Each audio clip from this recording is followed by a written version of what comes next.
Hey guys, what's going on? This is Travis P11. I want to welcome you back to the channel. Well guys, we got yet another optics test coming our way. Banyan Imports reached out to me and asked me if I'd like to test another one of the scopes that they make in the Pinty series, or Pinty's the brand. If you're not familiar with the channel, we've been doing a lot of just inexpensive optics tests lately, and one of the scopes we tested about a month or two ago was the Pinty HK 3 to 9x40 power scope, which was a good, simple scope. You know, nothing too crazy, does the job, held up well when I tested on my Ruger American Ranch 7.62 by 39. Well, they asked me if I wanted to test out something from their Pro series. I said, sure, why not? You know, and I absolutely love these inexpensive scopes because part of me wants to see them just break on the first shot and just tell the world, look, you know, you don't want to skimp on optics, you're not going to be able to do good with a cheap scope, but unfortunately, these scopes hold up well. They've resisted hundreds of rounds of ammunition run through them. I've tested Sonic King and Pinty and X-Aegis. Well, anyway, we're going to go and get this open and check out and see what they sent me. This should be the Pinty Pro 3 to 9x40. Now, one of the differences between this and the regular Pinty scope is that this one has an illuminated reticle. It also has little mil dot markings on it, which I really like. And, you know, I explained to them, I said, I didn't see a whole lot of difference between this and the other scope. When they said, well, look at the features and see what you're getting. Well, we'll see if it justifies the $99 price, because this is a bit of a step up from the $40 scopes that we've been testing. So, comes packaged pretty good from Amazon. Only took a couple days to get here. By the way, this has been sent to me as a tester, or it's a sample test to hold on to. So I did not pay for it, but again, if it breaks, if it doesn't work, if something falls apart, as you guys know, you see it on my channel. I'm very far from perfect when it comes to shooting these things. We see stuff fail on the channel now and then, and I want to let you guys know about that so we can get the best information out to you, all right?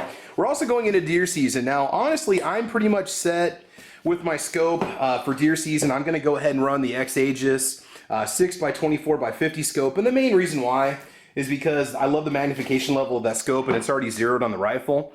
In fact, we're going to be testing that with some Hornady SST ammunition. I want to get some more premium ammunition run through it. But for this one, I think we're going to go ahead and run this one on my AR-15 and just see how well it does.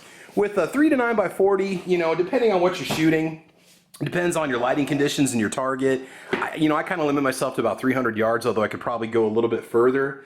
Okay, so the Pinty Pro scope just comes in a very simple, nondescript box. There's no markings on it. Again, it didn't come packaged. Okay, so it does come packed in foam, always a good sign. And this is pretty typical of how Pinty packs their scopes, or how Banyan Imports runs their scopes. Okay, let's go and get it out of here. Alright, so out of the box, some cool features that I like. First of all, we got the cleaning cloth. Pinty throws this in with their scopes, always a good thing to have. You do get the 2032 battery for the illuminated reticle. It's nice, it'll save you a couple bucks. You got yourself a manual. Go through this. I know a lot of these companies, you can contact them personally if you have problems. You can email them and they'll get back with you and let you know what's going on.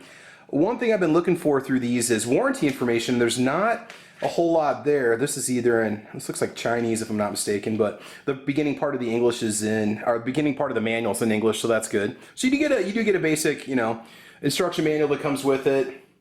Okay, we should have the rings, the mounts, everything should be here.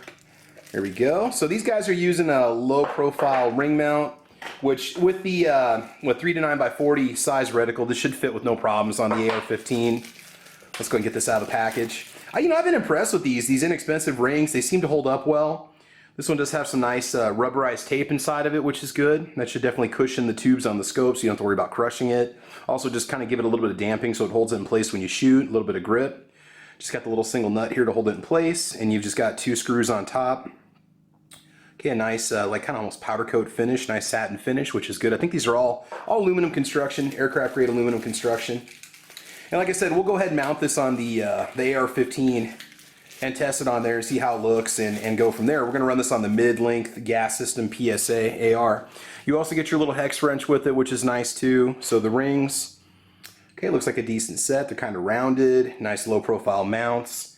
Always you want to make sure you have the clearance with whatever you're going to be shooting. So let's go ahead and clean this up a little bit. We'll go ahead and take this out of the package and we will just run through the features, you know what to expect if you buy it, and we will go from there. Okay, so right now, guys, I definitely have to say that I am impressed. The finish on this is one of the best finishes I've seen on what I consider an inexpensive or budget grade rifle scope out of many of the other brands that I've tested. The rings seem nice and secure. Nothing is even, nothing's properly mounted yet, but I just wanted to show it off. Real quick, let's just go through the basic features. Again, a lot of this is going to be in metrics, so my apologies. Magnification is 3 to 9 power. Your objective lens diameter is 40 millimeters. Very bright glass, just kind of hand holding it, walking around outside the house, kind of, you know, looking down the street and so on. The glass is nice and clear. It does capture a lot of light. I do like how just simple and quick and compact the package is. And the mill dots and the etching is nice and sharp. I do really appreciate that. It's not very big. I think it would really line up well with most of your bullseyes and targets. Your field of view at 100 yards is 31.6 feet to 10.5 feet, depending on your magnification level. Your eye relief is 4 inches, which is excellent. The length of the scope is 12.1 inches. The weight is 1 kilogram. Your click value, your minimum angle is going to be 1/4 inch at 100 yards. So for every click of the windage and elevation knobs, you're going to be moving the bullet 1/4 of an inch, which isn't bad. I think I might have 1/8 of an inch on some other scopes in my collection, and we'll show you the knobs here in just a second. All right, let's just go ahead and check out, kind of just do a little bit of a walk around tour on this thing, and I can show you what to expect when you pick one up. All right, so just to show you the windage and elevation knobs, I do like, I mean, they're really nice finish to them, audible, you can definitely hear them. And I get a nice finish on those. They're nice and secure. You do have a decent little focus ring on the back too, manual focus ring, which is good. You've got a single button that you hold down for 2 seconds, and the reticle will come on. You just click it, and it goes through 10 different brightness levels. And then if you hold it for another 2 seconds, it'll flip over to green, and then 10 brightness levels of green, and then you hold it down for 4 seconds and it turns off. It's nice having just a single button instead of, you know, messing with the dial, having to turn it and look up and bump a dial and so on. This really does lock it in well. It does appear to be shockproof and waterproof based off of what they're telling us, but again, until we test it, we really won't know. But again, the overall build seems to be fairly robust. We've got a nice magnification dial on the back here. It's nice and tight, but it does stay. It's not loose, which is good. Again, just looking through it. Now, you don't have any kind of a yardage adjustment up on the front. Can't remember if that's a parallax or what they call it, but there's nothing on the front. It's just as is, as you see it. You do have clear spring hinges on the lens covers. So you have clear covers. You can leave them down and then flip them up when you're ready to use them. Possibly use them with or down if it's clear enough for you to take the shot, and you can't take them off if you don't want to mess with them at all. But again, it's not a bad package. I mean, it kind of compares to a lot of this, maybe the 223 scopes that are out there, the 5.56 scopes that you see made for ARs, kind of a tactical look to them and so on. All right, so I think what we'll do is go ahead and take it out and just do a little glass test and just show you what it looks like through the lens. Maybe we can focus on something and do a magnification test on it. From what I can see, whether you go from 4 power up to 9 power, it appears to be pretty good. So yeah, so far I'm very impressed with what I see, but we'll know once we take it to the range if it actually performs. Okay guys, so this is about the best I could get you for just an example of the optics. We're looking at approximately, I'd say probably 200 yards away. You're going to see the cart and then the black vehicle. Beyond it's probably another 50 yards. So this is about 200 yards, maximum magnification. This is what you're looking at. And again, this is a 3 to 9 power scope. Again, the optics are very clear. If it looks blurry at all in the video that I'm shooting, it's just kind of a product of the shadows and the light and so on. It's not the way it looks when you look through the glass. The crystal glass is very clear in this, and I can see why you pay a little bit more of a premium on this versus some of the $40 scopes that we test out on the channel. Very thin crosshairs. I like that. You can see more of the target. You got your mil dot reticles going on. But again, just testing it out, it's not even mounted properly, it's not even balanced out or leveled out, but just to show you what you can expect. Now, by the way, it is overcast, and it is about 5:30. We got about 2 hours to sunset right now, so this is not 100% light. If you were using this thing in the morning, I think you'd have plenty of light coming through, nice and bright. Should work well for you. So we'll see how this thing does when we get it out to the range and actually test it. All right, let's bring it back for a few comments, and we will go from there.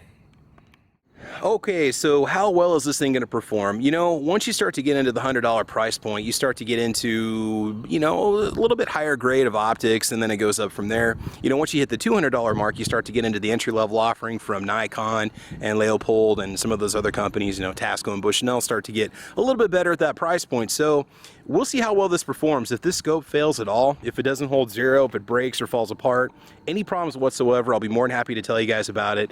Obviously, the company stands behind behind it. They seem to think they have a good product. And, you know, time will tell how well it runs. Now, it's going to take me about a week or two before I can get out to the range to break this in. And we're going to test it out on just an AR-15. We'll run a couple different weights of ammo through it and see how well it handles it. And again, every scope you've seen on this channel that's been tested, these $40 and up budget scopes, have had at least 100 rounds of ammunition run through them. Most of them have been over on the Ruger Ranch rifle. Now, I'm not going to put this on the Ruger Ranch rifle because I have my scope for that gun ready to go. It is zeroed in and ready to go for deer season. So I'm not going to be touching that between now and January. I might run some different kinds of ammo through it, but I'm not going to take that scope off. So you'll see this one on my AR-15, my PSA mid-length 16-inch carbine rifle. Okay, so otherwise, guys, that's it. Thank you for tuning in. Thank you for checking this out, and hopefully we'll have some good luck with this. This is the Pinty Pro scope, the 3-9 power by 40 millimeter reticle scope. Hopefully it runs well, and we'll see how it does. So, guys, you can check me out on Facebook, Twitter, Instagram, gunchannels.com. Gunstreamer, UGEtube, guntube.org, Twitter and Instagram if I didn't say so. But otherwise, guys, I want you to have fun. I want you to be safe. Oh, yeah, and check out Caliber Corner. It is a podcast that we do Saturday mornings at 8 a.m. over on gunchannels.com. That is 8 a.m. Central Time, all right? Okay, guys, take care, have fun, be safe, and we will talk to you soon. Okay, bye-bye.